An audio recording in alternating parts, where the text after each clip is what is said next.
Dreamscape presents Booked for Murder by P.J. Nelson, narrated by Hallie B. Bard. 1. October can be a summer month in South Georgia. Temperatures in the 90s, leaves still green and locked onto the trees, humidity so thick that a small fish could swim in it. And the gnats were everywhere. I'd forgotten about the gnats.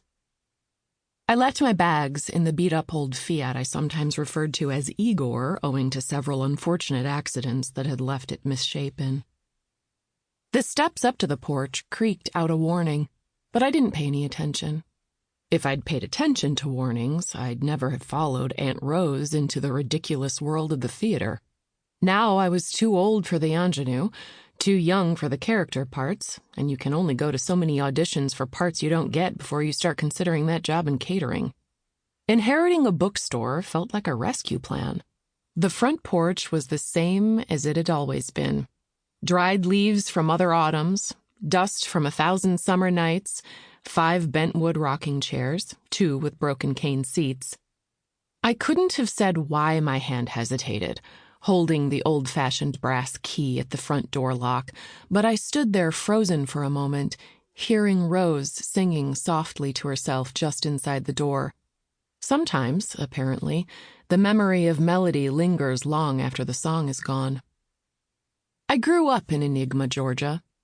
It's near Mystic and not far from Omega, and if you don't believe that, look at a map. We trust in the arcane in this part of Georgia. We existed first for turpentine, then for lumber. There was no reason for a private liberal arts college to be anywhere near us, but Barnsley College was thriving in the wilderness. And there was even less explanation for my Aunt Rose, born in Enigma, raised near the railroad tracks, and then inexplicably bathed in the bright lights of Broadway for most of her life. She founded the Old Juniper Bookshop when she retired from the stage and returned to Enigma. And when she died, she left it to me.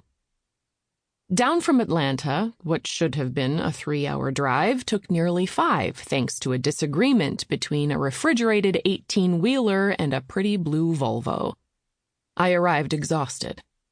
Driving down the lonely main street, I was a little surprised by all the empty buildings, places I used to go when I was a kid, now out of business. And at the end of that road, I pulled into the gravel driveway of the old Victorian mansion just at sunset. And there it was. Sample complete. Ready to continue?